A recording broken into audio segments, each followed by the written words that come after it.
You are listening to Girls, Ghosts, Ghouls, a podcast where three women discuss horror movies from the silent era through the 1970s. You can find us on Facebook, Instagram, YouTube, and Spotify, and Anchor.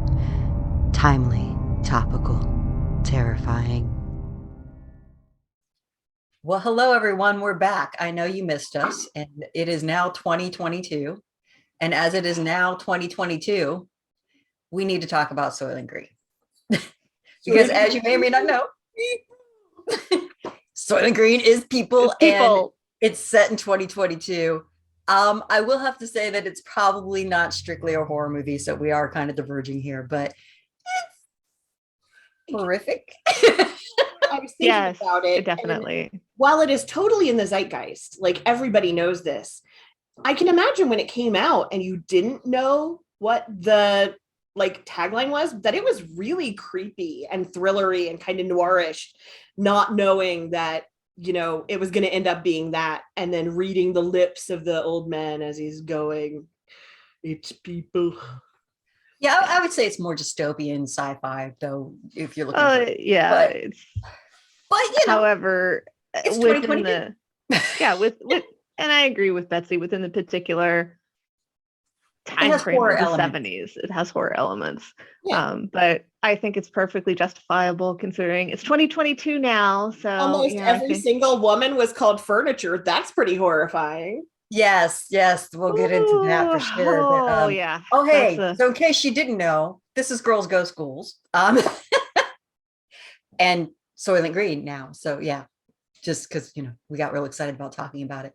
But yeah, so if you have never seen Soylent Green, you probably should, just because it's on the list. I bet you if you've never seen it, though, that you probably are aware that it is people. But you may not understand what Soylent Green and it being people means. Obviously, this episode is going to be filled with spoilers. So if you've never watched it and don't want to know everything beforehand, and you made it this far, perhaps stop and go watch the movie. You can probably find it for free on Roku or some streaming app. I found it free on Roku on some odd channel. There you go. Just go into Roku and it's $2.99 to rent it, and you get it for 3 days. Yeah. It was worth the $2.99. And you know, if you want to make a drinking game out of it, just anytime Charles Heston overacts or calls a woman furniture, drink, and you'll be drunk within 10 minutes of the movie. I mean, maybe don't do that. You're at risk of alcohol poisoning. Yeah. However, just don't drive. No. Or maybe walk for a good night, and then take a drink every time they say furniture, and have a great time. And definitely. Okay, my personal opinion. Charlton Heston is not that phenomenal of an actor, in my opinion. I believe he's more of the just real. He was just famous, you know, like people liked him. They put him in stuff. He had a good look. He had a good, you know, face. He made friends well. And it's not that he was a terrible actor, but he was kind of like him and William Shatner clearly went to the same school. I was describing the movie a bit to my mom, and I was discussing it.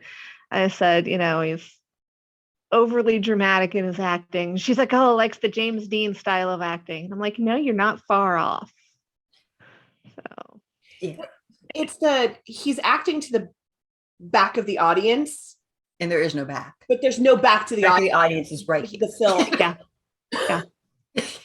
We're up front in the front of the theater. There's 2 people in the theater. They could see you clearly. Yeah. You're the only one there with your bucket of popcorn. Although I will say, like, strangely, because in all honesty, I had never seen this film until we watched it. Neither did I. I thought it was going to be far campier than it was. So then I'm like, I don't understand this film. It's taking itself incredibly seriously. And yet it should be camp, but it's not, because it's taking itself too seriously.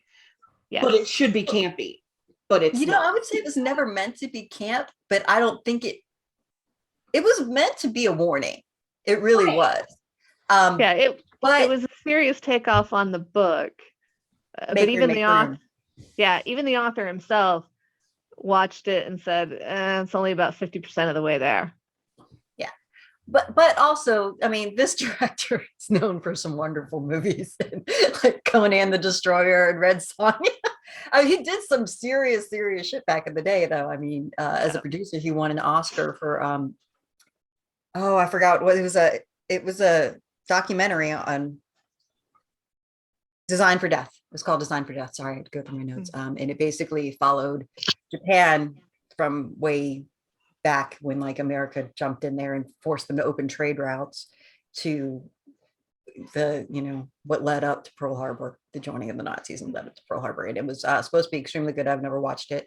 I don't know if it's hate speech, so I can't really speak to it, or if it's strictly a very, this is really what happened. I mean, like, obviously, like I said, it did take into account America just being, hey, Japan, fuck you, you're going to come do this. And that was like right after the Civil War, I believe.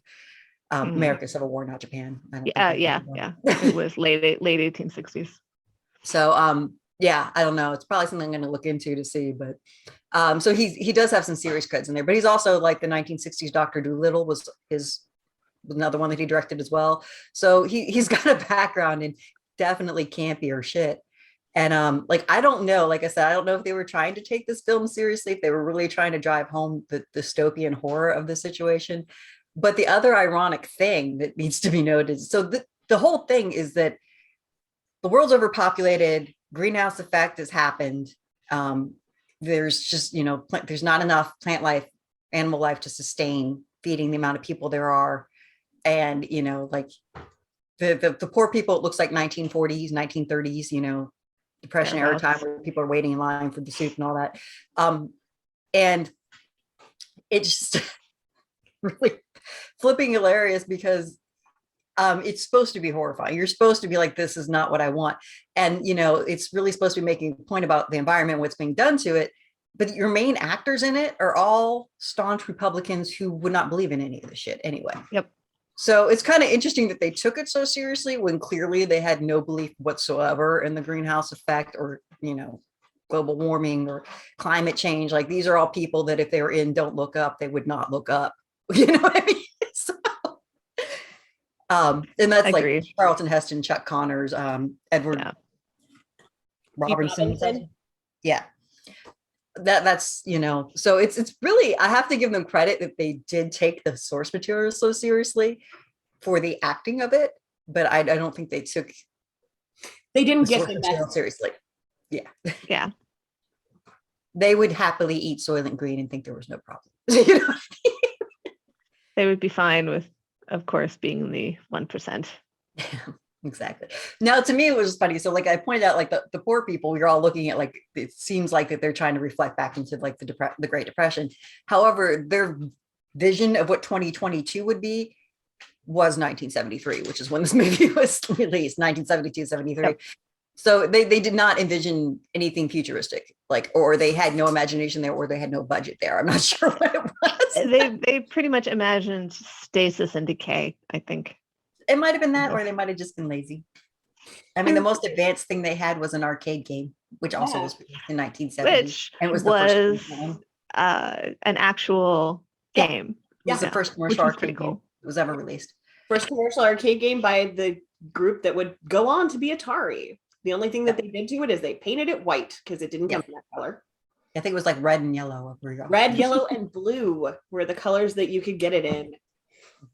Also, the creator of Pong behind that stayed in my head. Yeah, Pong, which you know, I grew up on Atari and Pong, which was funny because when you saw it, it kind of looked vaguely like Space Invaders or Centipede. Loved it. Was this is a little similar to the Space Invaders. Yeah, we had a Pong set. I never had an Atari though, because asking my parents for a video game system would have been fruitless. Yeah, to be fair, I only had Pong. I didn't get an Atari. Years later, I had a knockoff of Atari called Intellivision that my father found at a garage sale. Not mad about it. Had an Atari 600. I'm still looking for a ColecoVision, a good emulator for that. I'm sure you can probably find one if you Google it. Yeah. But yeah, so that was the most high tech they got. Like anything they were trying to make look futuristic, they just. I loved in the one apartment they had a TV that was perfectly round, and I was like, okay, where can I find a circle TV? Because I love that thing. I would have one, but it probably wouldn't work. But otherwise, it was badass, but not modern, like not futuristic. It was just cool looking. Yeah, it was very like very dated. Like you're like, oh, 2022. This is okay. It had, but here's some freakiness. It had half the poor people were wearing masks in the crowd in the movie. So I did notice that. Yeah, you saw a few people wearing masks, Or few with them down, down, or they were wearing them. Yeah, because even Charlton Heston at one point I think had one. I was like, so there's that where it's remarkably eerily similar. We are definitely having a problem with climate change and global warming from the greenhouse effect for sure. But we're not quite to where they thought we'd be in 2022, so we got that going for us. Yeah, there's that relief.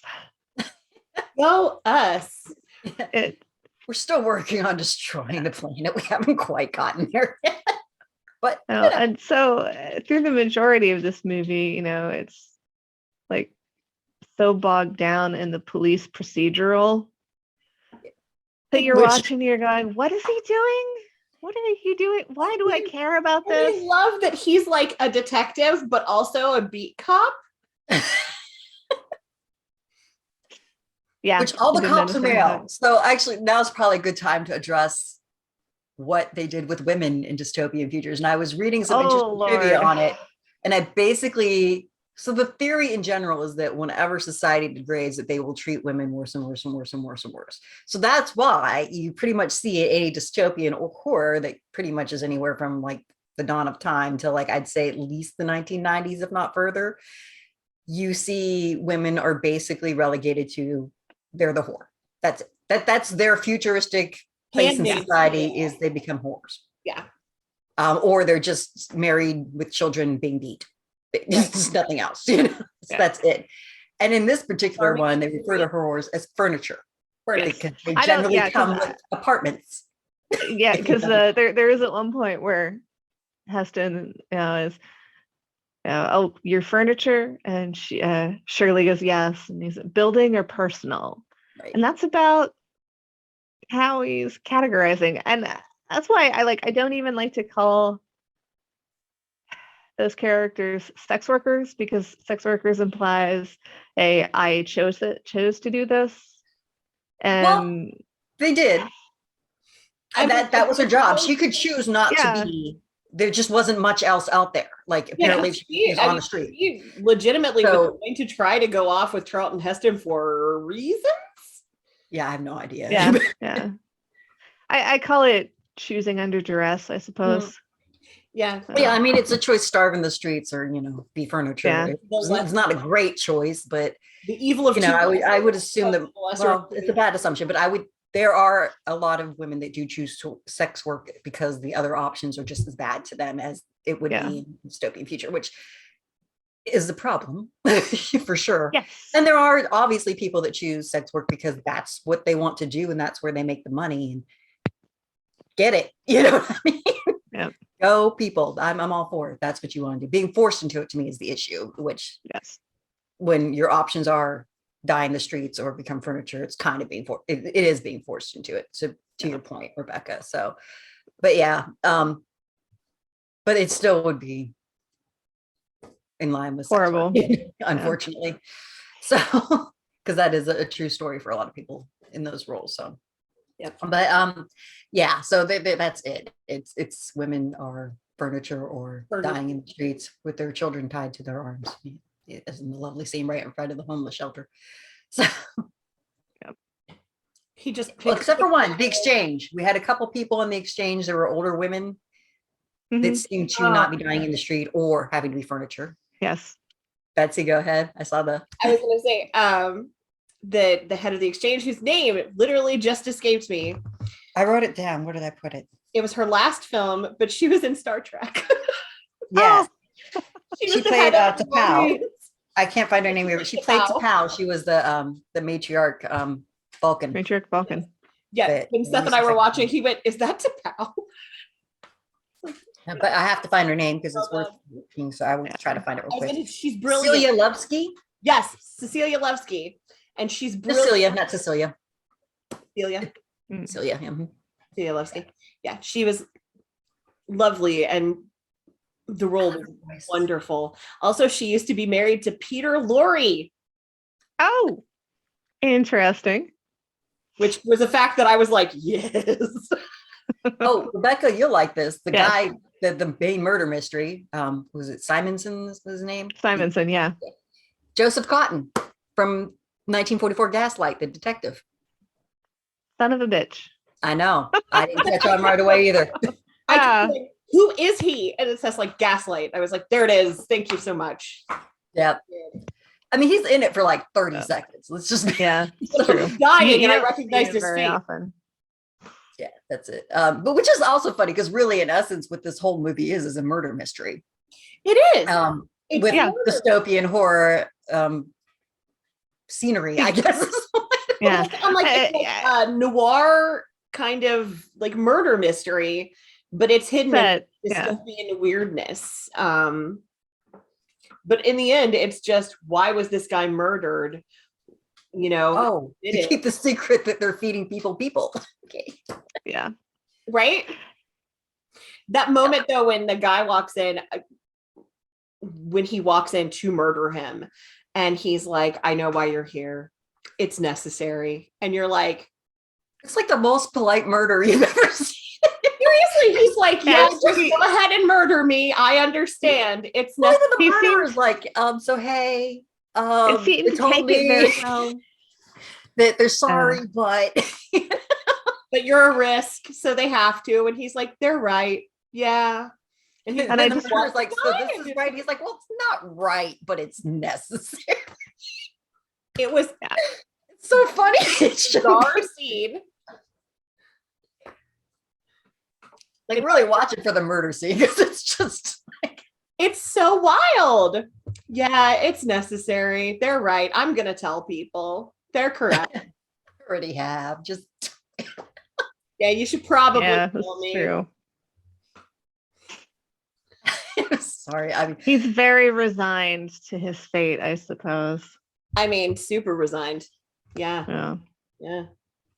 So another one to mention. So the chief of police is played by Brock Peters, and Brock Peters was in To Kill a Mockingbird, the 1962 one. An amazing actor. That wasn't all he was in. He was in tons of stuff, but it was a standout role for me. I'm like, who is this guy? Oh, him. Yeah, I looked him up as well, and I was like, oh, I see. Yes, and went down his list of films. And the woman who played Cheryl, she's actually one of the few actors from this movie that actually made it to 2022. Lee Taylor Young, and she was in tons of movies. She had a very prolific career, I saw. And she was the only one who I don't think took the role super seriously, but of course, I mean, here you are playing furniture. So, but I mean, she did great. I mean, this is not to take away from her, but she wasn't over the top, like where everybody else was over the top. Her just acting kind of made everybody else look ridiculous, in my opinion, because she was just so calm about everything. And I kept going, she's just pretty. Like, she's pretty. Super pretty. I did appreciate actually the restrained acting style. And part of it I think is very good for that particular character because she has to restrain herself. She can't allow her own opinions and desires out really, because by nature of what her job is. Exactly. Well, it was just like she played the role perfectly. Let's get that, where everybody else was doing a little extra, shall we say? She was just right on the money. Even her, and I think it made everybody else look a little clownish because they were being so extra. Well, they were clownish from their acting style, so it's like everybody was like, "Oh, it's Charlton Heston. We need to turn it up to 11." I just don't. Also, honestly, Charlton Heston's character is supposed to be like 40. And I was like, he is firmly 50. He was 50. He is firmly 50. Actually, the character, Thorne, would be 41 in 2022. That's actually, which I find ironic because I'm like, wow, because I'm actually well, I'll be 47 in 2022. So I'm like, I I am am 47 turning now. 41 So in 2022. Betsy's like, I am Thornton. she Or is the Thornton, sorry. character. It's me. It's me the whole time. But yeah, so another thing that we should probably definitely mention is Edward Robinson. He played Saul, who was referred to as a book. And as far as I can tell, because I never really go into it, a book is just a researcher. I was For gonna the say it seemed like Yeah. he was like a researcher for the police. Like he did. He was Google. Yeah, I was thinking he That Google. was he and the other books were their database. They were their The computer exchange system. was where you like Yes. went to, yeah. And So talked to other books and find out those of information. you And who have not lived prior to the internet age, what you really have to understand, I don't mean to be ridiculing them, is that prior to being able to research things on internet, you actually had to go and like talk to people, go to libraries, look stuff up in paper card catalogs. Like you didn't do an online search. You had to pull up in drawers. You had to have an idea of a subject, a title, an author, something to be able to find anything. And then if you didn't know, you had to ask somebody else who knew, who asked somebody else who knew. So it was a fuck ton harder to find shit out prior to the internet. Like you could find shit out in 30 seconds now because we have these lovely little smartphones or laptops or computers or tablets. But before that, man, it was and the most advanced shit we had was microfiche, and that was a whole other night. oh, that's horrible. I can't look at that. Microfiche were awful. It makes me motion sick. So Awful.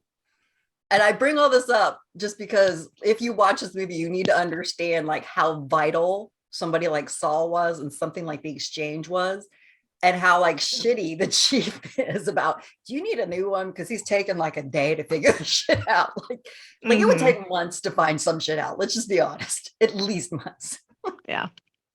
So especially since like clearly there was like apparently no technology in dystopian Soylent Green 2022 beyond certain alarm systems. And I mean, to a degree, I'm like, at least they didn't try to create computers because they would have looked really bad. But I would rather have seen a computer of some sort. There were beginning computers then. They had an arcade game. Yeah. Which means They had one. There's been computing. They had them. Like computers, like, I mean, they sent people to the moon in the 60s. I was going to say, we know there were computers. There were computers. There were computers in World War II. There was, Bluetooth technology came from Hedy Lamarr. There were movies from the 1950s that involve computers. So you could have had some kind of technology. You know it exists. You know where we were headed. Yeah, I mean, it should be the big things with the tapes running. That would have probably what they would have had. Yeah.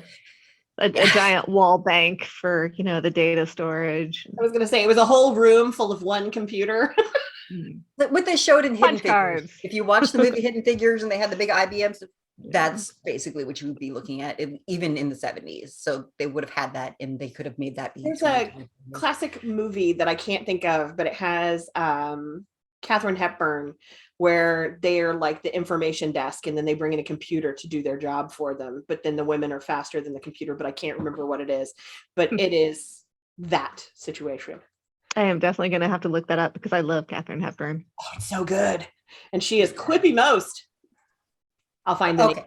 So, but back to Saul, who was played by Edward Robinson, which Rebecca brought this up. He was he turned on people in the House of Un-American, or the Committee on the House of Un-American Activities. Something like that. The McCarthyism. McCarthy witch hunts in the 50s. And again, if you're unaware of what those are, you should be kind of feeling the familiarity from coming out of the Trump ages.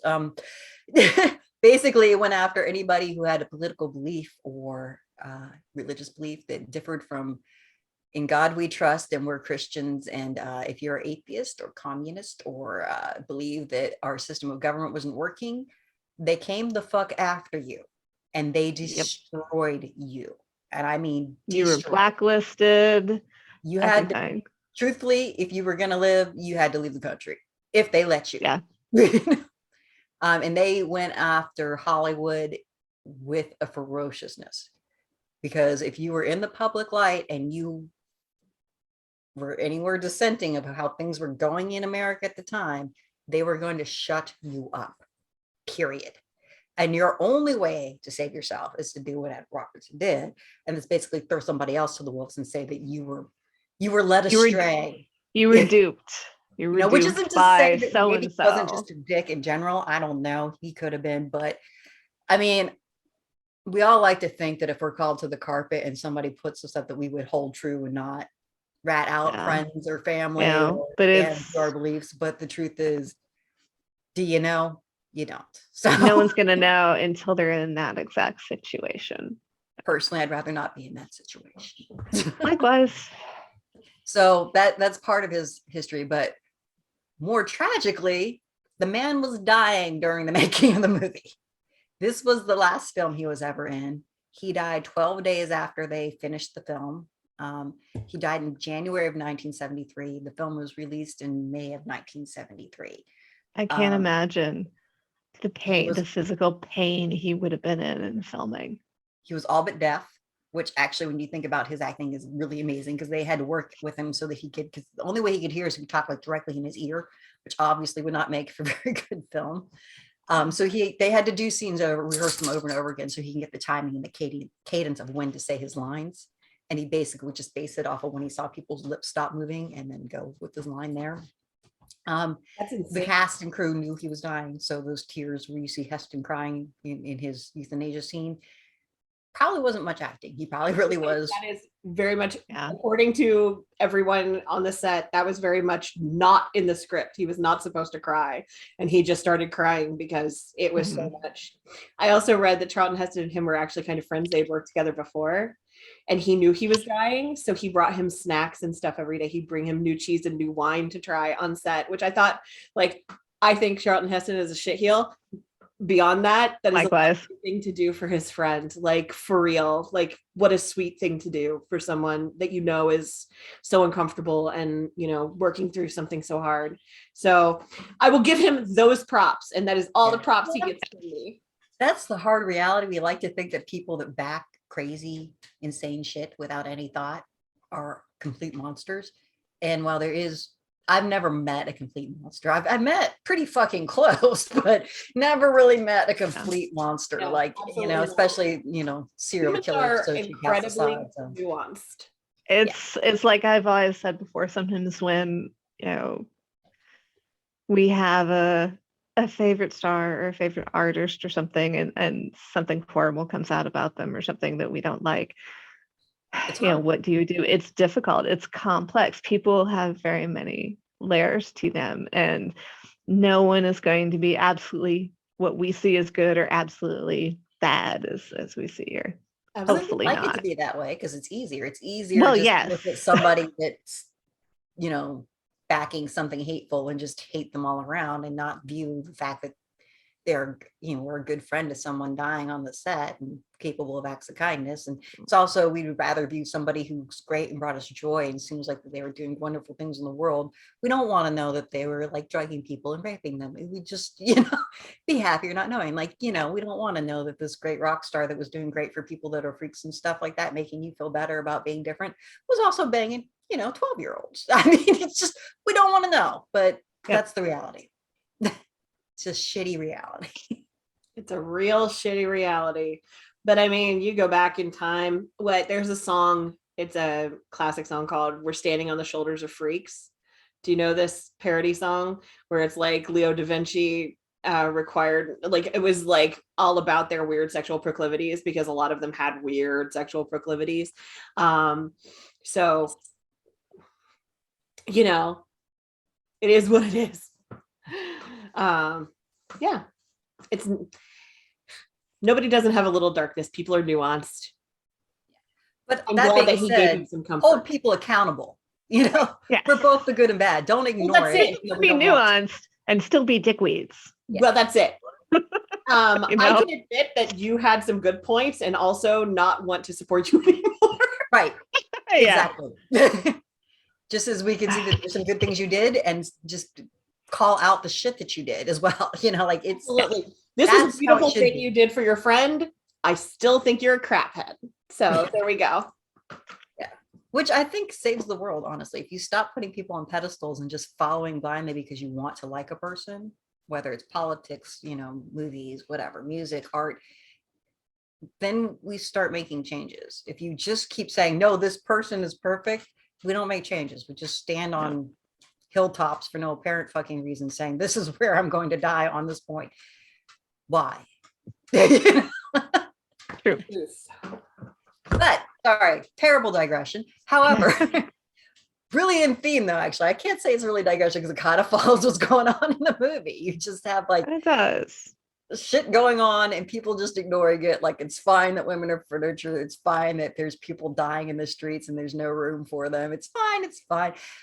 You think that It's crowd fine control is that bad they're- nowadays? They literally were having people in dump trucks and dumping the people's bodies. Yeah, it was literally, you are garbage. Let's remove you from the street. One of the most shocking things to me in this film is a little thing, but it got me every single time, which is all the people sleeping in the stairwells of the apartment buildings and him having to hop down on one leg using and he did that in every single building that he went in, which means that there are so many people that like people just live in the hallways. And I thought it was such a weird little thing, but watching him hop one-legged down the steps so that he didn't step on anyone was such a crazy thing for them to do all the time. And it really hit me like the third or fourth time I was like, this is crap. Yeah. Well, and it set up a couple things. So like I said, that this was based on a book called Make Room by Harry Harrison. I've never read that. I'm gonna have to find it. Okay. And Yeah, that's I'm gonna put it on my list. One of the big issues, in addition to the whole, climate change, the greenhouse effects, was the vast overpopulation. And so I thought the way that they had this mass of people on the stairs and stuff like that and in the streets did a great job of setting that up. Mhm. And I thought it kind of set up an interesting, quick way for you to understand Charlton Heston's character Thorne. Because if you didn't put these little things in the background, you would just think he was a dick. But Right. the fact that the character purposely went out of his way to not step on him instead of just being like, fuck it, I'm going to step on these people, which in reality, I could see people doing that, Oh, absolutely. I'm sure that there are other police officers that would have just trod on everyone as they went down the stairs, but you can see him being careful, trying his best not to. Being very careful. And then later when the woman dies outside of the one shelter and he picks up the baby and brings it in with him. Brings it inside. I could notice that. Yeah. His treatment of Saul, where, the guy was older, he could have just been like, all right, give me a new book, but he didn't. Absolutely. He was taking care of him. Like he was aware that the only reason that he was alive was because of him. There were a lot of things about his character that were very like, we're seeing that he's different. Even with the whole calling women furniture, and even there's a scene where like one of the pieces of furniture comes at him and he knocks her away rather brutally. But there's also another scene where there's a whole bunch of women who work in the building that are in Cheryl's apartment. Well, the apartment she's attached to. Right. And Charles comes in and just starts beating the shit out of these women, and he stands up for them. Yes, he does. So he pretty much threatens Charles, like, if you do this again, you're gonna die. That was pretty straight up clear from I think that. they did a really good job with these little acts of setting up that Thorne was a character with compassion, and that he didn't buy in completely to everything that was going on. Like he certainly abused his power. He did steal things from people, but it was food. I mean, so that's the other thing. So the cops aren't really empowered in these situations. Like, they don't. My question was, why do they even have them? Yeah, they don't seem to be like, they had jobs and they had rations, but they were like maybe a half a step above the people in the streets. And interestingly, where like in reality, if we look around and we see what happens with people that are half a step above of people who are marginalized or in the streets, they tend to treat the people who are marginalized and in the streets completely shittier than anything else. Right. Like that's what in reality you see a lot. And so I thought it was interesting that they never put that really out there until you saw crowd control. Then you saw like complete lack of compassion all around. Like even the scene where like the killer is trying to shoot Thorne to kill him. And he's just shooting random people like that are in the way. You see no compassion from Thorne at that point. Like none. He's not like sorry that this other person got shot instead of him. He's not, none of the cops at this point are concerned that people are being scooped up and thrown into the trash trucks. I mean, at that point, it's almost like how we're viewing what's going on with COVID. Like it's just so much and people are catching it every day that we're just like, it's 20,000 cases on average. We're numb. We're numb to some of it. There's a lot of numbness in that. Yeah. So you see when you have the mass of it, the numbness, and you see when you have the individuality of it, where the compassion comes out. And I thought it was very telling and sadly very true. There was a lot about this movie that was surprising to me, and it's like being very hyperbolic, but then very grounded at the same time, like, which is a really weird thing, which again is why I would say watch the stupid movie, even though like everybody knows the punchline. I knew the punchline going in. I knew what was coming, and yet at the same time it was so shocking, only because it was so strange the way that they let it all roll out. It was very much like a police procedural until all of the sudden it wasn't. Police procedural / thriller. Yeah. It was it's such a strange film. The discovery of it, like they make it like how it's figured out is Saul is reading this results of a study of the ocean and the phytoplankton, which they were being told is what Soylent Green was made of. And he's reading it and it's like, it's all dead. It can't possibly be made of it. And then he goes to the exchange, and the exchange is like, you know what's happening. We just need proof. Yeah. And my one issue with that is they never really get proof. I mean, Thorne sees what happens, but that's not proof, you know? But there's there's no assurance too that anybody is going to believe it or do anything about it. Right. The part that got to me, the part that got to me was the reports on the Oceania collapse. Because like, if that happens, y'all fucked. If that happens, you actually do have a Soylent Green situation on your hands. There is, it's I mean, it's the lungs of the world, basically. That's a lot of our oxygen comes from there. People think it's like forests, but most of it comes from phytoplankton. So it's a problem, people. It's a problem. That ship boils and dies. We have a problem.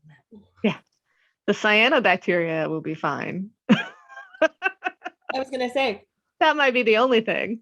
Here's the thing. This is what I've said the whole time. Like, the Earth at some point, we at some point are going to die. Humans will die. The Earth will continue. George Carlin back in the day. Other animals will continue. We're going to die. We won't destroy the Earth. We will destroy ourselves on the Earth. The Earth will still be here in some incarnation. Yes. I mean, aside from giant asteroid hitting, blowing up, or coming out of core, but the inevitable heat death of the sun. That's not. That's true. We will not be a forever thing.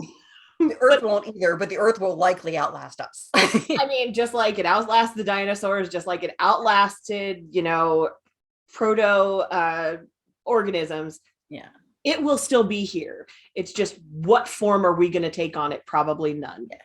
That's all. What we are doing is not so much killing the Earth, is killing our ability to be alive on it. That's it. We're killing our ability to exist on the Earth. We're not killing the Earth. She will return. Yeah. Stronger, better than ever when we are gone from her. With plastic, as George Carlin would say. True. Which, look up that bit. George Carlin was a comedic genius, and he's really I had the fortunate to see him live twice. Lucky you. Oh, that was great. I just felt. Yeah. So another interesting thing about the movie is really everybody kind of suffers from a bit of a Mandela effect in it. So when you think about Soylent Green as people, in your head, you're probably envisioning Charlton Heston running along these big garbage trucks yelling, Soylent Green is people. That doesn't fucking happen in the movie. It doesn't. Now, I believe there was an SNL skit that did that, but the whole scene where he's running along those trucks is quiet because that's when he's sneaking into the place. Well, that, and they didn't want it to be an action movie. So they had a rule where wherever you had action scenes, you could not have dialogue. Which, if you rewatch the movie with that knowledge, you'll be like, oh, yeah. I'm going to have to, I'm going to watch that one again. Oh my God. Exactly. So, I mean, I'm not saying that that's why that wasn't there in that scene, but it never happened. But in almost everybody's memory, when you think Soylent Green is people, you think Charlton Heston running along those trucks screaming it out, and that's not what happened. You tell everybody. Listen to me, Hatcher. You gotta tell them Soylent Green is people. We gotta stop them somehow. In point of fact, the first time he says it was actually fairly quietly. He goes, Soylent Green is people. I mean, it's over. Yeah, he's on the stretcher there. Very Yeah, quiet. it's taken out. Yeah, he's dying in the homeless shelter, and he's like, "It's people. Soylent Green is made from people." Sorry. He Come does on, do the Aaron. reach on the He second just- one. I mean, yeah. he does the full reach on the second one, but Yeah. and then it ends. Yeah, I know. Yeah. So you don't know. like- They leave it up to conjecture. Like, because first of all, they tried to shut down his investigation. So is the Like, word going to get to the exchange? Is it going to? You don't know. And that's the point. Like, you don't know if they ever reveal to the world that people are eating people. no, he gets he gets he gets thrown in the truck and he becomes I was Soylent gonna Green. say he's gonna become part of Soylent Green. He's the next Green of Soylents. So He's the next Tuesday distribution. so that homeless actually was a church, and there's a priest in that church. Yes. He's titled as the priest, and his name was, the actor is Lincoln Kilpatrick, who actually shows up with Charlton Heston in an earlier movie called The Omega Man, which if you watched I Am Legend or The Last Man on Earth, it's all the same movie with different takes on it from the same story. But at any rate, so it's interesting because you kind of feel a vibe between those two actors, a familiarity. And Lincoln Kilpatrick, in my opinion, is a very great actor. And the way he played that priest with this burden of knowing what was happening, and it was knowing that he amazing. realistically couldn't do much of What anything was he about gonna it. do? Yeah. And the whole time where you keep hearing that the dialogue where he says, there's no room, should I make room? That is all drawing attention to the title of the book, Make Room, Make Room. So, and when you know that, it makes that even more like, oh my God. Mm. And of course, the priest gets assassinated because, the people who run Soylent Green or the Soylent Company are aware that Simonson had gone to a priest, and that Thorne, as a cop, followed up by going to the priest. So they know that the priest is a potential leak, and they shoot him and he's dead. And actually the assassination of him is almost simplistically horrifying. I mean, he just goes into the confessional booth, starts saying it's been 6 months, and then done. Oh, yep. It's just like, that was professional and terrifying. And Honestly, the most Yeah. well done killing in the whole movie. The rest of them were very messy. Yeah.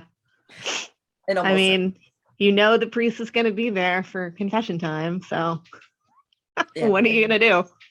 Very poignant. And that actually, I want to say my favorite scene is actually that whole scene between Thorne and the priest, when the priest is just, it was just so well done. That actor is so on spot. And I mean, whereas it may seem a little extra, it isn't, in my opinion. Like, like his portrayal of what was going on in his head, it was like, when you understand that priest knows that the world is being fed their own dead. Yeah. And is like just looking around at this massive humanity where he's trying to find more and more beds and space for all these people who have no place to go, which, another thing they don't really drive home, but they subtly hit at, is like the level of heat they're dealing with, so they have to get them out of the There sun. was People are dying from one starvation and mention. heat. Yeah, there was like one mention where Charlton Heston was visiting Cheryl, where he goes, it didn't get below 90 today. Mhm. So Yeah. And so it's very poignant and very moving scene in the middle of all this. And you almost feel happy that the priest got shot, because you could just see how burdened he was by this knowledge. I look upon some of that scene as also fueled by compassion fatigue. Oh yeah, Definitely. absolutely. And that's And another thing that, going back to like the world that we're currently living in, so many people are dealing with compassion fatigue, where it's like, I just can't. I just can't. I've got nothing more to What's give. going on, and I just can't. Like, it's not that I don't care, it's that I literally have no more capacity. I can't. It's hard being a person right now. Not indeed. Yeah.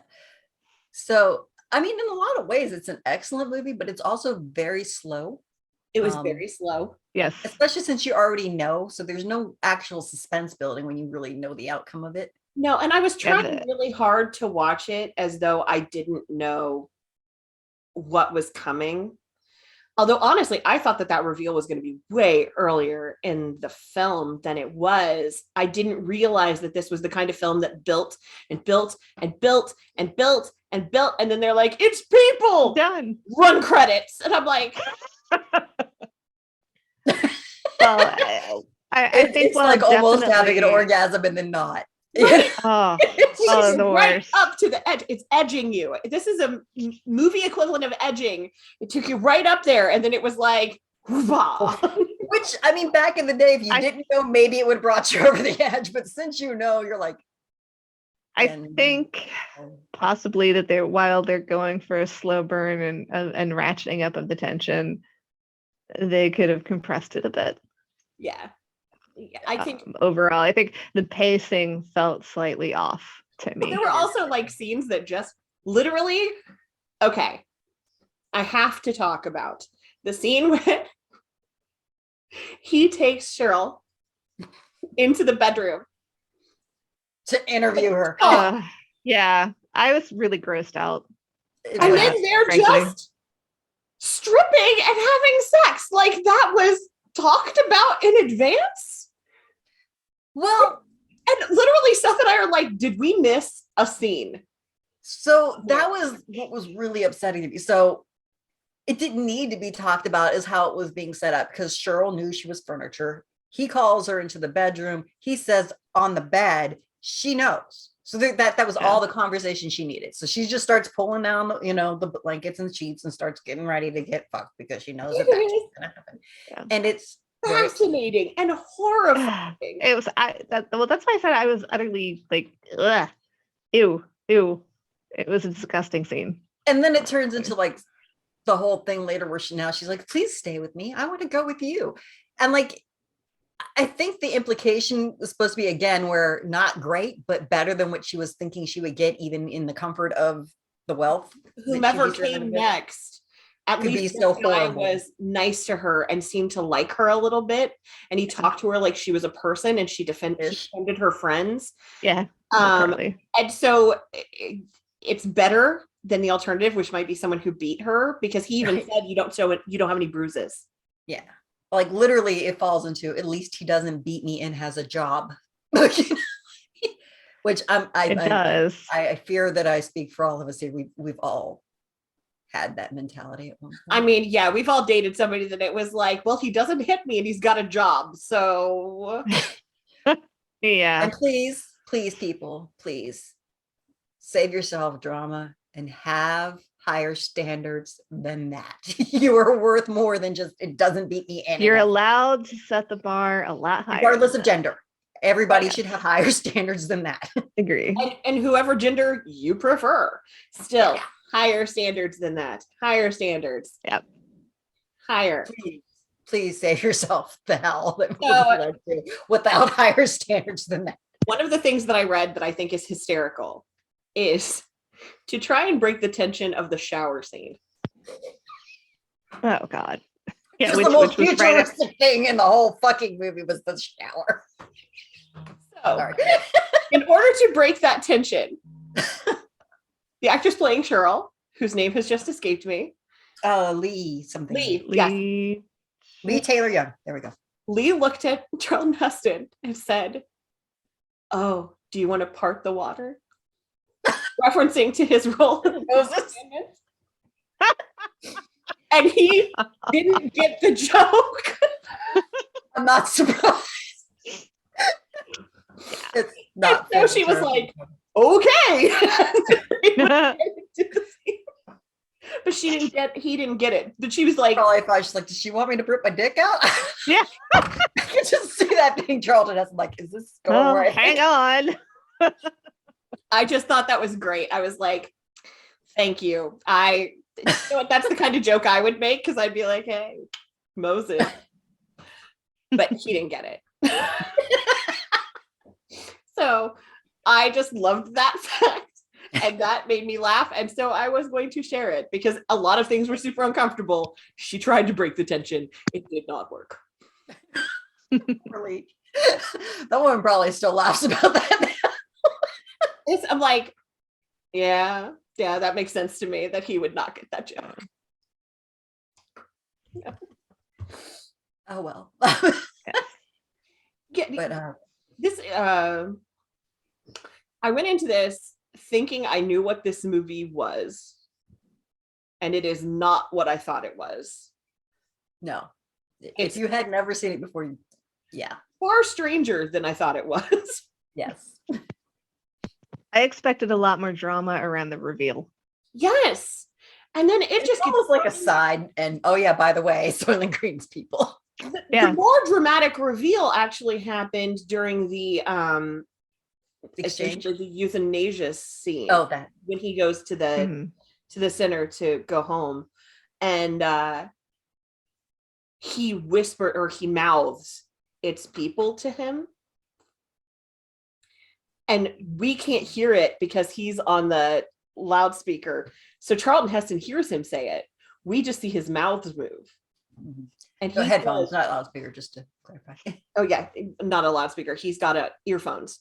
So we can't hear it, but Charlton Heston hears it, but we can see his mouth move. And he said it's people. Now, if you were a lip reader, you would know he said it's people. I strangely can read lips. So I was like, oh God, he just said it's people. That's actually the first reveal. But if you don't lip read, there's no way in hell you're going to know that's what he said. Yeah, I didn't Actually, quite catch they that kind of one. mentioned it at the exchange. I have to rewatch it again because the problem is when you already know, you think you hear it when you may not have. So, Right. like, I kind of think it was sort of revealed during when Saul went to exchange.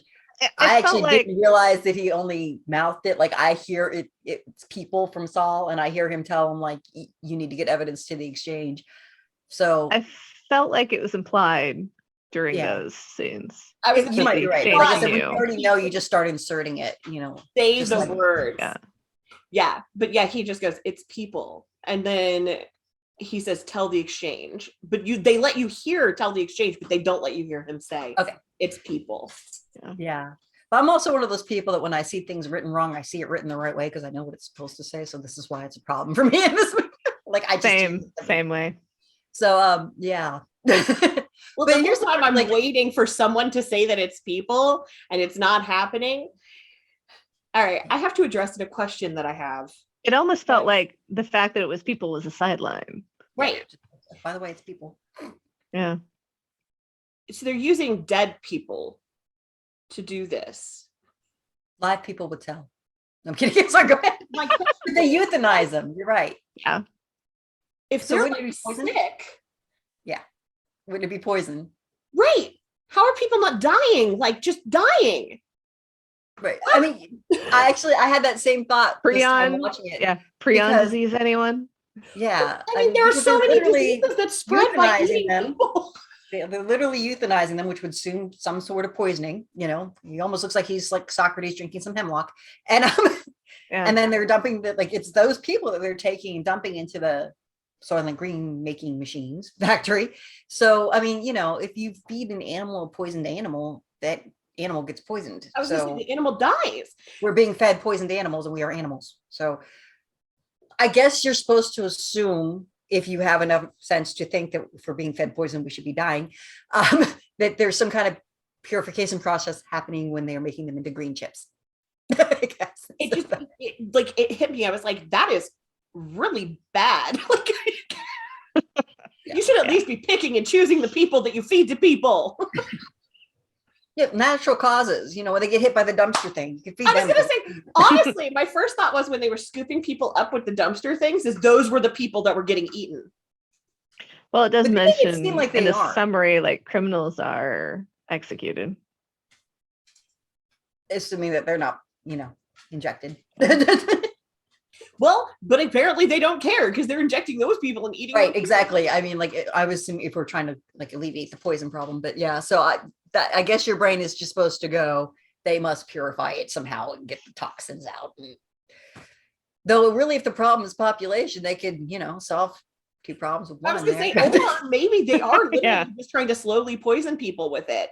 And if you eat Soylent Red and Yellow, which is the cheaper Soylents, then you're better off. No, actually, it wasn't. So the Soylent Red and Yellow were actually vegetable. Right. And we're out of them. They couldn't keep making them because they couldn't supply enough vegetable, Right. which is why they moved to green. So, yeah. So which is why you see like in that market where they have Soylent Red and Soylent Yellow or whatever, uh, chips and scraps left. Like they don't have full pieces of it. They're like, you can get little remnants of it here. But Soylent yeah. crumbs. So what happens is that, yeah, they had a plan earlier, which it was vegetation that you were eating, and then they were running out of vegetation. So they made up that it was phytoplankton when it was people, because they were out of actual non-human food stuff. Which, this is me being horrible though. So like, to me, like, the worst thing in the world would not be being fed other people. If you fed me a dog, I'd be upset. Like, I will eat someone else before I'll eat my dogs, just so you know. Like, I'll die because starving and not eat my dogs. The But other I'll- person I'll is eat some exactly shit. that. Other, you know. You It tastes You- like you chicken. were- It's fine. you work your way from least familiar to most familiar on that. I'll die of starvation and never touch a puppy. But you know, if you're my neighbor and I don't like you and I'm hungry, I'm just saying, Look out, Elaine. one of us got to go.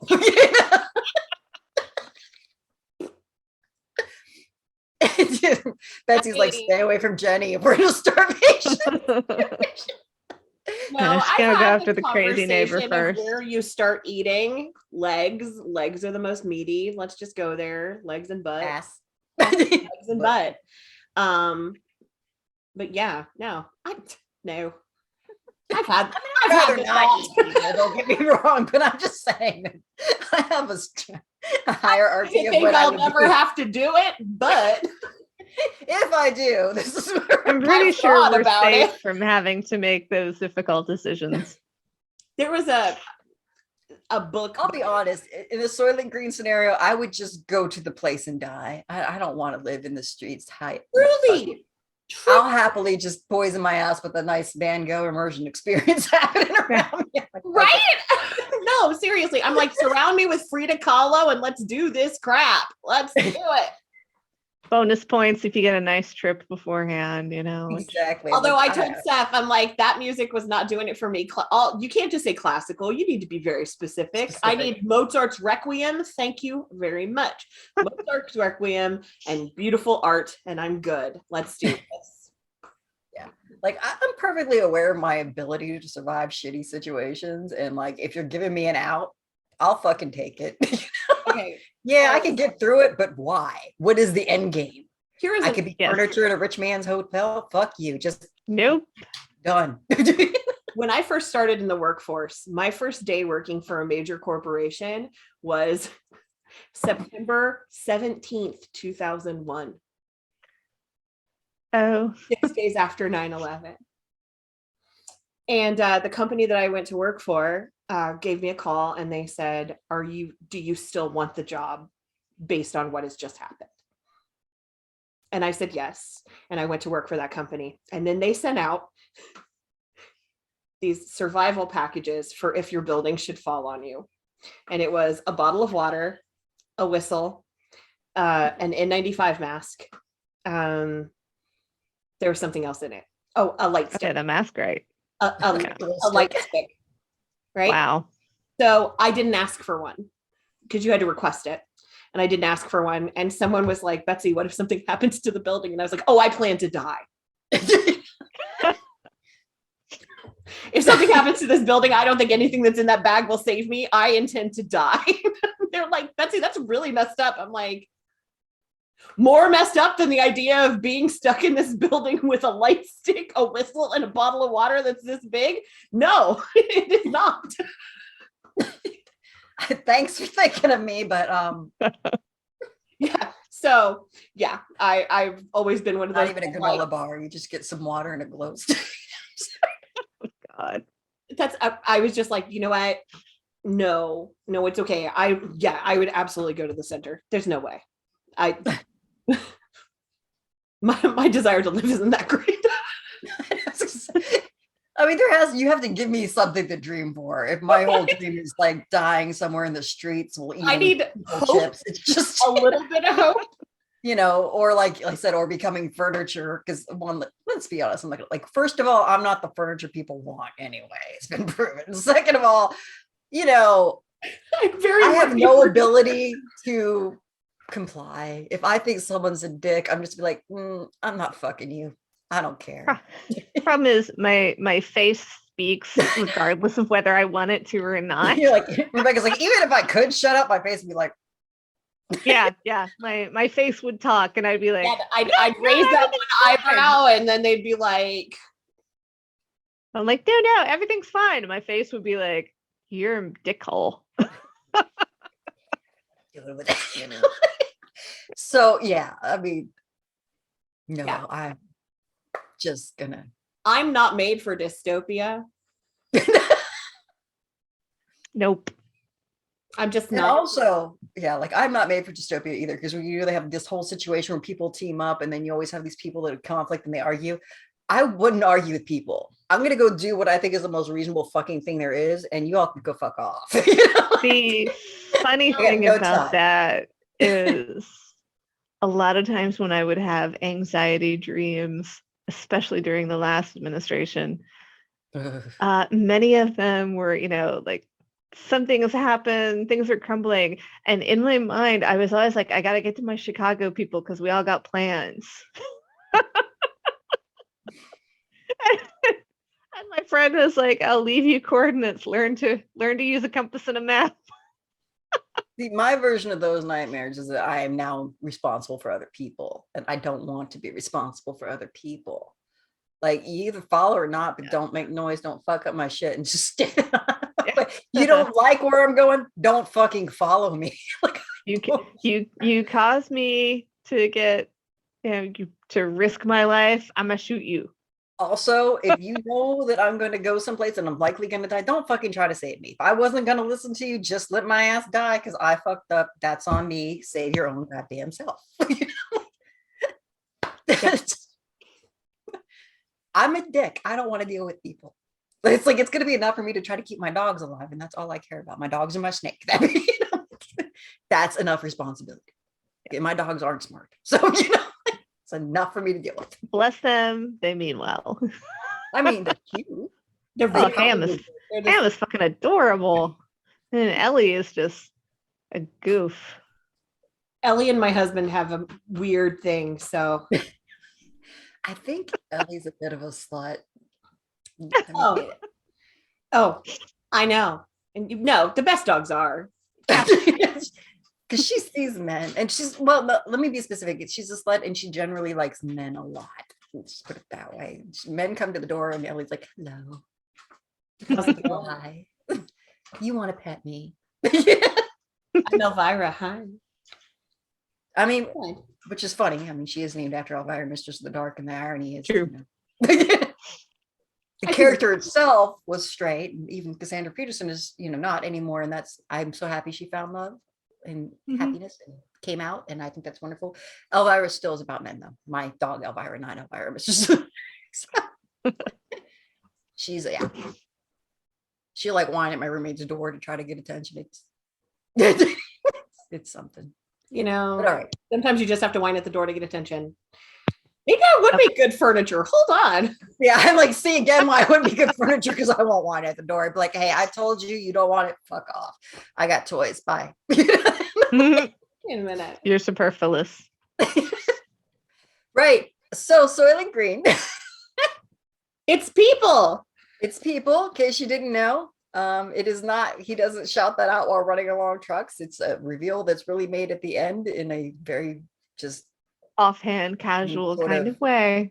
The after only the thing fact. that could have made this better is if the music that was playing after he went, "It's people," was "I don't want to set the world on fire." So, but still, weird. I think there's a lot that could have made this movie better. yeah, but it's iconic, and you need to see it. I mean, you really need to see it. It's especially in the year 2022. You should definitely be watching it this year, because this is the year it's set. Yes. Which, And obviously, I am actually Thorn. So anybody who's 41 this year, you are Thorn. we are Thorn. I'm going to make shirts. I'm apparently either a member of the Exchange or Saul, because I'm old. And likewise. I am the book of useless knowledge. Another poignant thing to remember though, so while you have Saul's death scene happening and you have, Heston losing his shit for reality reasons as well as movie reasons, you also have this thing where like, Saul's like, you see because they're showing the pictures of the world before everything died. And what you really get hit with is that Thorne never saw the world that way. So whereas like we're all saying we wouldn't want to live in a world like that and we just want to go home, if you had never seen anything different, you may have hope. Right. So you may be like, why wouldn't you want to survive? Well, I mean, it's the same reason why Saul's like, let me just go home because this is shit compared to him. So like, it's very much like the younger generations not knowing what it's like not to have a computer. Like there's always been a computer in their home, and I'm like, oh Or yeah, a cell phone. yeah. I went through large periods of my life where there was no computer in my home, so it's just a different thing. But yeah, if you didn't know any better, you wouldn't know what to miss. Yeah, you can't miss something you never had. You can't be, well, you can, trust me. Yeah. I suffer from ennui, but it's hard to miss something that you never knew existed.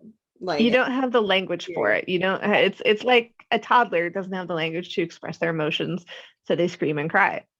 Right. It's the same with these people. They don't know. They Which have makes no it way of understanding. what even was more lost. horrific for Thorne. So like here's this character who's watching this guy he loves die, which also props to these people in the 1970s because they totally just say I love you to Thorne and Yeah, Saul. back and I did forth. appreciate that. And I thought that was great. Very nice.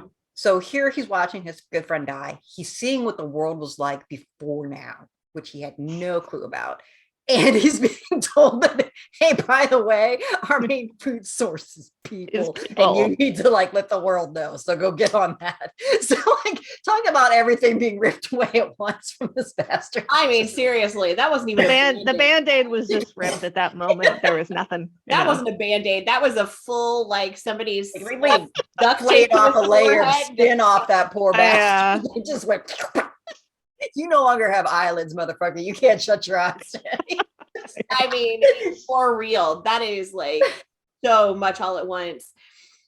And he overacts it, but it's still like you can understand why he's like super reactive to it. At least in that moment. It's like if he's overreacting, well, there's a reason he's overreacting. Like I'm not even sure that he reacted enough in that scene. Like I think he maybe his 11 was a little too little at that point. Even. Right, he needed a 13 or yeah. I mean, and that might have been because he was at 11 the whole time, and then when he had to go above 11, he's like, "Shit, there's nowhere else to go." Yeah, that was what came to mind when I was like, I expected more drama around the expo of what the Soylent Green was, and it didn't seem shock. Yeah. Like he, I mean, there is disassociation that happened, so he could have just, yeah. But also, the truth was so awful that he couldn't properly process it. So the reaction is muted. Right. That's definitely real there. But another funny side note. So in the whole euthanasia scene, the attendant is Dick Van Patten, which if you were a 70s, 80s kid, he was the dad from 80s or 8 is enough. And if you're a 90s kid, he was the Princess Vespa's dad in Spaceballs. Yeah, he was. And so this is before he was kind of known. I didn't realize. So Dick Van Patten, with the whole scene with Howard Robinson, the guy who plays Saul, this guy, so Robert Robinson was a really well-known actor, aside from the whole House on American Activity stuff. And Dick Van Patten was a fan, and he kept fucking up his initial line where he was supposed to say, "Come with me, Mr. Roth." He kept saying, "Come with me, Mr. Robinson," because he was so like, "I'm with Mr. Robinson." Well, that's which I think is adorable. That is legitimately cute. Side note on that. Yeah, I don't think any of us could say that we would do anything different in regards to that one. If you're around, somebody that you looked up to, it's, Rachel Weisz with the guy who played her brother. Why do I forget that actor's name? John Hannah. Thank you. Yeah. Similar scenario. Rachel Weisz, John Hannah was a big star in England. And she's working with him. She was like, the whole time. I mean, that's just real. Oh yeah. So I just thought that was cute. A nice little side note to. That is really cute. And I think we've talked this to death, but it's it's hard to say this, but it's kind of true. It actually is a great movie on so many levels. It's just also not a good movie. So No, seriously though, like It is Schrodinger's movie. It is both good and bad until you open the box. and actually, after you open the box, it's Still both good and bad. oh, I would be remiss if I didn't just for a minute mention the legs on the woman in the apartment. Her name was the woman who played Martha. Yes, Martha. I've seen her in other things. she's been in tons of stuff. Unfortunately, she Okay. is no longer with us. She was Paula Kelly. Paula Kelly. Yes, I knew her last Started name. on Broadway. I can't remember her She first was name. I a almost called her singer, Martha dancer, Kelly. actress. Yes, Amazing. she Beautiful. was one gorgeous. Like they walked into that room and I was Mhm. like, oh my God, those legs. Oh, and then Seth's like, she's a dancer. I'm like, well, yes, she is. Oh, that would explain it. Yeah, she was. Yeah, she was something else. But yeah, The Woman of Brewster Place, JoJo Dancer, Your Life is Calling. Just so many movies. She was in Night Court for a while. She had in this TV series. She was very prolific. I was gonna say she was prolific. I think she died. I think the 2000. Oh no, we lost her in 2020. She just. I was died gonna in say I saw 2020. she died of COPD. Which, I mean, given it was February 2020, COPD, it could also actually have been COVID as well. So Yeah. I said I was Entirely. like, it was actually COVID. it's possible. I mean, it also could have been COPD. It's still people die of it, whether or not there's COVID. But Yeah, just- my grandfather. Leonard Why I Leonard made note Nimoy. of it is because my grandpa died of COPD. So of course it's like right in that. I'm like, oh. But I mean, like I said, a lot of people who might have made it through didn't if they caught COVID because it hits your lungs. So, Oh, absolutely. And now so Omicron doesn't so much, which is kind of the nicest thing which is about nice. it. It's a big change. No, it's not. It still sucks. Sucks, yeah. Yes. But, yeah. So yeah, we did just lose her, and she was a But very she was amazing and gorgeous. Lovely and I loved her scenes. She was dynamic. Like Mm. for the little that she had to do, she was still really dynamic in those scenes. Can't take your eyes Mhm. off of her. No. In the whole scene, she just dominates the camera in a beautiful way. Took up She space. takes over the scenes. Yeah, Yeah. takes up Just by space. presence. Beautiful. I mean, and the way she would emote on her face, she like there's that scene where like she was like, I would have offered you something. How rude of me, you know. And Heston's like, if I had time, I would have accepted. And she's like, of course you would have, you know, like, but hers is like she Yeah. could say 2 words and like a whole freaking paragraph comes out of her face. Oh because yeah, she she was was good Yeah. at expressing. It was gorgeous. dynamic. Yeah. I think Especially with Heston being so wooden, you know, like Heston, it all comes out of inflection and tone. Like he's not a very acting Emotive. Emotive, yeah. physically emotive, I should say. I mean, he can act physically, he moves around and stuff, but I mean, but as far as like emotion coming out of his face and his looks and stuff, not really. It's mostly He's very wooden in his Yeah. like he keeps it all comes through his tone, which may be why he's so over the top because he can only get it out through his voice. his jaw is just so tight all the time. I'm like, are you just that hardwired, Sunshine? Because you could get You have lockjaw. and You need a tetanus shot. I briefly had another- the thought that he might have fake teeth. So actually, I forgot to mention this. So Chuck Connors, who played the bodyguard, is again another, you know, Republican crazy man. But anyway, but also, though a person of note, he played both Major League Baseball and basketball, or professional basketball, not Major League Basketball, you know. So he's in the NBA and as well, which is interesting. And he also was a writer and an actor. And I remembered his face because of Airplane 2, the sequel. He played Sard. So at the very least, he did not take himself very seriously if he was in that movie. But another very prolific actor as well, and a professional baseball player and a I mean, professional basketball player. As far as that goes, the cast is kind of crazy in that they're incredibly talented. They're all very good. Like They seem to have a lot of big names. Yeah, For the time. for the time. Which Yeah. is funny because I can't envision that this was anything other than a B movie, and yet it was a big cast. Yeah, it came out, and I don't know what commercial success it has, but I know it's got a huge cult following. Oh, And sure. usually cult movies don't have great commercial success initially. Yeah, or budget. Yeah. Now I'm curious. uh, I'm gonna look. So hold we on. look that up. Okay. Also, so another interesting trivia, there was in the 2000s, a company came out known as Soylent that was making Mhm. protein shakes, which I thought was Yep. funny as hell. Like, I don't know if they didn't fucking research their name Oh, or, I think they chose or it on if they purpose. liked the joke. And the original name Soylent, so even from this movie, was actually supposed to be a combination of soy and lentils. That's why you have Soylent Green. Was supposed to be. So I don't know if maybe that's why the protein shake company came up with Soylent, but they actually got banned in Canada because of their fat content. So like Canada would not let Soylent, the actual Soylent protein shake company, sell anything in Canada for a while. And people started this crazy rumor that it was because it actually was made out of people like Soylent Green. Oh man. So I think that's funny as hell. And I also think it's funny, like it's a weird marketing ploy. Like if they knew, like I don't want to buy something called Soylent. I'm gonna be suspicious. I'm fairly certain they know, and we're banking on the notoriety to But get. I mean, it's the wrong kind. At the minimum, it's true, but it gets people talking about it, and people notice, and it's studies have shown all you need to do is repeat the name often enough, and it sticks in But I people's do know, minds. like when I first saw advertisements for it, I made a joke about it. I did have somebody who was much younger, well, not much younger, but probably like a decade or so younger than me at the time go, "Oh, I don't know, it's actually pretty good." Like who totally didn't know why. I was like, "Why would you want to drink?"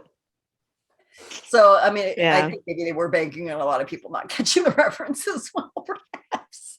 So Like nobody So remembers that movie. so overall, I think it was an interesting movie. It certainly has a lot of points that it touches on. Not having read the book, I don't know how well of an adaptation it is. I do know But, the author went and handed out copies of his books to pretty much every actor on the. That was a bit of trivia. He just like, here, read the book. I don't know that they did, but Well, probably not. When asked how pleased he was with the book or with the film adaptation, because he said about 50-50 He said, I'm about 50%. So that's not the worst. But did you find the commercial success yet? it doesn't actually say. It said it met mixed reviews. It made 3.6 million, but it doesn't say how much it cost to make. Yeah. Though 3.6 million sounds pretty good for the 70s, but I don't know.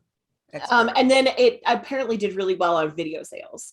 It was one of the first films to go to Laserdisc immediately. Oh, there's a dead format. I still have an Laserdisc. Kids, look that up. You'll be amused. I'm psychotic. Yeah. So I have a working Laserdisc player. Nah. That's awesome. Yeah. I bought it in a lot of ways. It's like having a Sega game system. It right? actually was really good stuff, but it just didn't take off. I mean, that's it. And honestly, it's super fun because you can do like super slow motion with it because you can go and dial through. It's very fun. I think it might be a comeback still, Betsy. So hold on to it. I think we've gotten a little far on the digression. So at any rate, watch the movie. It's worth it. If you can, try to suspend knowing that it's people. Right.